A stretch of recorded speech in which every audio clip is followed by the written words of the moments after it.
Welcome back to the channel, and in today's video we're going to be talking about something a little bit different. I've been photographing since my mid-20s, so nearly 30 years. And Very, what is, very nearly. yeah, very nearly 30 years. Thanks, love. I've been photographing for very nearly 30 years. I think my journey in terms of kit collection, gear collection, is probably not dissimilar to most photographers. Today, I'm going to talk a little bit about that and about how that can lead to a really disorganized system, an inefficient system. I'm going to talk about what I did to address it so that my photography equipment is organized and structured.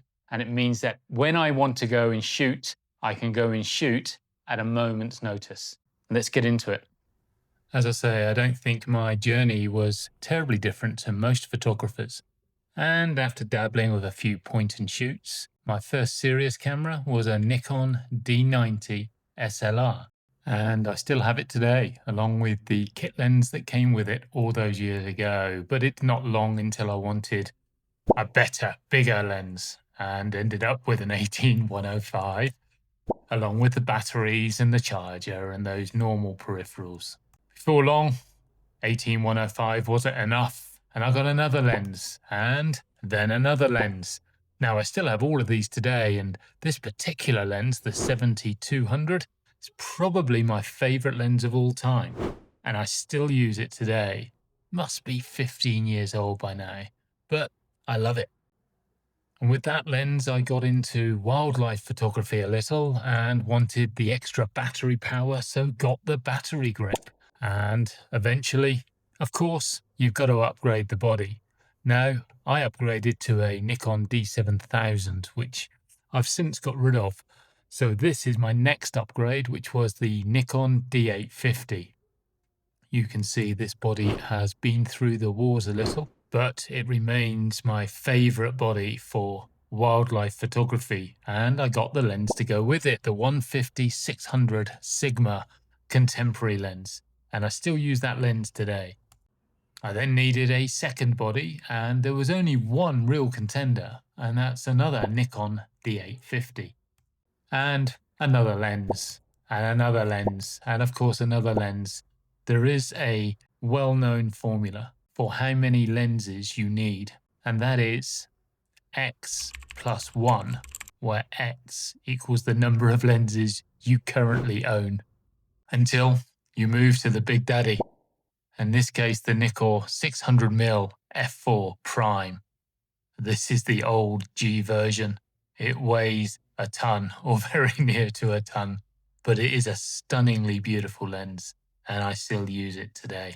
Of course, in wildlife, you want the maximum frames per second, and for that and the Nikon D850, you need the battery grip. There's no point getting one battery grip if you've got two bodies, so I have two battery grips. And so the kit grows, and then I'm into landscape photography. And of course, with landscape, you want the ability to shoot long exposure. So you need the filters to go with your lenses.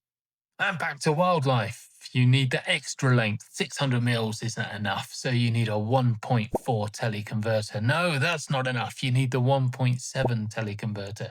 And so your kit keeps growing and growing.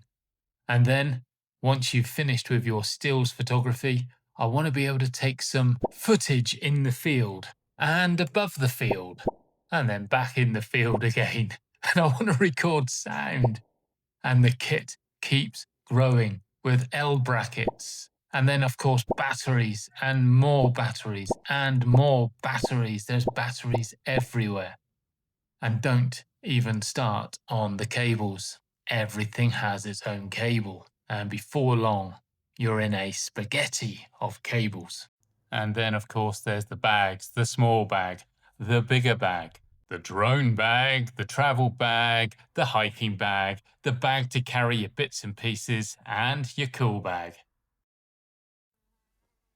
In short, over the years, I've gathered a lot of kit, and I've never really considered organization. And so, it was not an unusual experience for me to pack a bag ready for the next day's shoot head to bed thinking of that glorious sunrise, those fantastic vistas, those magnificent shots I was going to capture the next day. Only to get up the next morning, quick brew, check the bag, make sure I've got everything, and then realize I'm missing a key piece of kit. So, you scramble to the nearest shelf where you think surely the kit's got to be, and it's not there.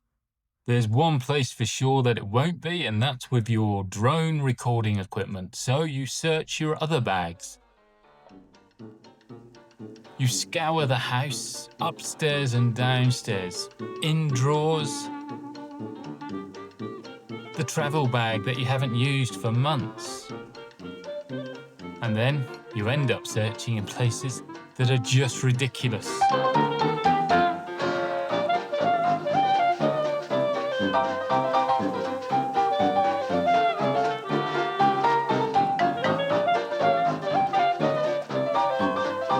Of course, to no avail, and eventually you head to the one bag that you know it's not in. What would a remote shutter release be doing in your drone bag? Of course, there it is. So enough is enough, and I had to find a better solution. And this is it. It's just a straightforward pine box made of 12mm pine plywood. I've got a lock on the front just to keep it secure. Pretty straightforward latch lock with a padlock. And then when we open up the lid, there's a light on the inside of the lid, which is activated by a sensor. So as and when it's a little dark, that will come on automatically. Moving inside the box, you can see that there are lift hinges which hold the lid open and avoid any safety issues. All of my main camera equipment, my bodies and my lenses, are on the left-hand side of the box with insert foam cut out so that each item has its own place. And that means it's really easy when returning from a shoot to know where each piece of kit needs to be replaced. The foam is pretty easily accessible from your online retailer of choice, pretty low cost and relatively easy to cut with a scalpel. Buy a couple of extra pieces just for the obvious mistake or two. Moving into the other side of the box, one of the major irritations I have is charging. So I built a dedicated charging station here. All of the chargers are on this top shelf, and then underneath I have all of the cables, all of the wires pretty much hidden out of the way. So I have my dedicated camera battery chargers embedded into another foam insert on the top, so they never get lost. And then on the left-hand side, I store all of the batteries in dedicated inserts that are already charged. So my fully charged batteries stay there. Then in the very center of the top shelf, I have a charging pad, as I've called it. It's just a leather insert with a variety of charging cables, which means I can charge pretty much anything I need to in the center of that top shelf. So whether that be my watch or my drone batteries, my microphone, my drone, etc., etc., etc., anything I need to charge, I can charge from there. Then I've got a AA and a 4A standard battery charger inset on the side of the wall. And I've built a fan. I'm very conscious that this box will be shut at times. In fact, I use it as a seat. So when I'm charging, I want to make sure that the heat is controlled. So I have this dedicated fan which turns on automatically when I plug the unit in. Now, I've positioned the box today so that I can film it. So I can't plug it into the mains from here. So I'll use this power pack. And you can see now, once that's plugged in, everything turns on. Each of the USB switches is on its own individual switch. But you can see here that the charging unit is fully operational. The fan Very quiet. You can't hear any noise from that at all. Now at the bottom here, I've built a drawer, which I keep various bits and pieces in their various compartments. So at the back are just spare feet for my tripod. I've got a carabiner, Allen key. That just keeps all of that safe and the phone just stops it flying around. The left-hand side, I've got various L brackets and plates, central store just for bits and pieces, microphone heads, etc., etc. In this tab here, I've got my head torch. Never go anywhere without my head torch. I was going to put another torch to the left of it, but I actually put that in the front in the end, so I've got spare room. Got my hard drive at the front, and there's a couple of inserts there where I used to keep my Pocket 3 extra battery, which I no longer keep, so I might recut that insert. Now, you might notice at the top of the box on both sides, I have these rails. Now, there is quite a lot of room in the box, even with the drawer underneath. So once you cut into the insert, that even gives you even more room as the kit is a bit deeper in the box. So I've put these two rails in the top and I've built these additional drawers. And you can see it's similar to the drawer that I showed you just now. In fact, they're just cutlery trays. And in this side, I keep all of my drone and my filming equipment. So I've got my DJI Action 5 Pro, my Pocket 3, I've got my drone. Obviously, all of the batteries and microphones also stay here, along with the various batteries that I need to keep everything charged and up and running. Then if I need to charge the batteries, I can just simply remove from its home and move it across into the battery pad on the top shelf and just plug that in and away we go. We're in charge mode.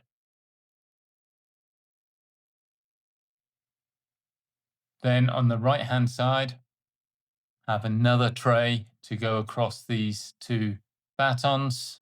And in this tray, I keep various bits of kit, binoculars, my filters, a couple of battery grips, teleconverters, a couple of torches, and of course, Swiss Army knife. You have to have a Swiss Army knife. When this tray moves across, I can easily access all of my fully charged batteries. And I have to lift the tray out to get to the charging pad itself. But in terms of accessing fully charged batteries, that's pretty straightforward. And then if I move the tray to the left, I can access the various cables and the switches to turn the individual USBs on and off. When you lift the shelf out, as you can see, all three of the drawers are exactly the same. They're just fairly low cost cutlery trays, all of which came with multiple inserts. On one tray, I've removed all of the inserts. On this tray on the left-hand side, I've left a couple of the wooden inserts there to have three compartments in that tray. And in the drawer at the bottom, I've left all of the inserts. So I've got 5 different compartments in that drawer.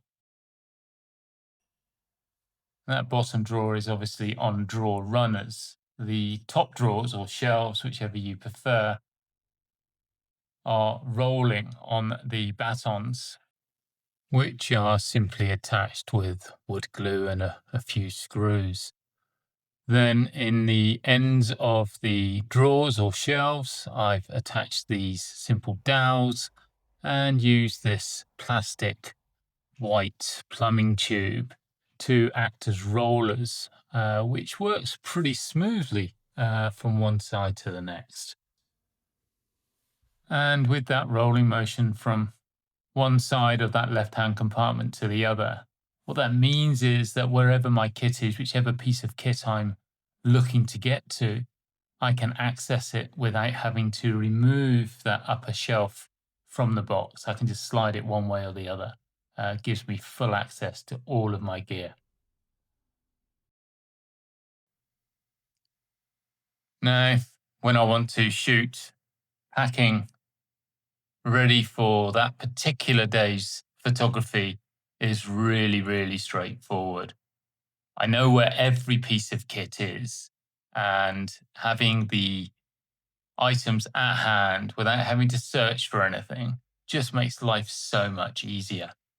The shelves at the top and the bottom, and the shelves on the left-hand side and the right-hand side are so easy to move just on those rollers that you've got access to everything that you need. And you can be pretty confident when you're packing up that you haven't forgotten anything. You've got everything that you're going to need for the day. And of course, when you return from the shoot, it's really straightforward and easy to replace everything in its place so that you know it's not going to get lost. Now I feel obliged to do the music and lights montage, so here goes.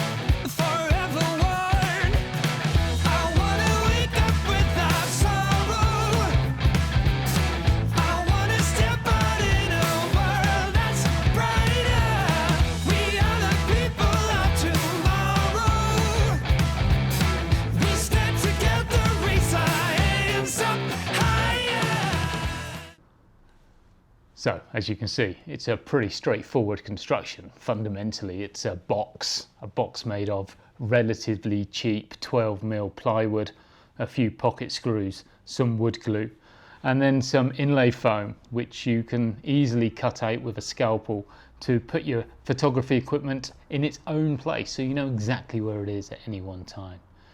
A little bit more challenging on the side with the power outlet and the inbuilt fan for the charging section, but other than that it's relatively straightforward. But it works. It means that all of my gear, or maybe 90% of the gear, has got a home. I know exactly where my kit is. Very easy to get what I need when I'm out for a shoot. Very easy to reorganize when I'm back from a shoot. Now, to be fair, still don't have a home for my remote shutter release, but there's room in the box and I'll find it. I hope you found the video interesting. Maybe you took a few ideas from it. That would be great if so, but drop me a note in the comments below. I'd love to hear your thoughts. I read every single comment. I'll do my best to respond to as many as I possibly can. I look forward to seeing you in the next video. Until then, please take care. Bye bye.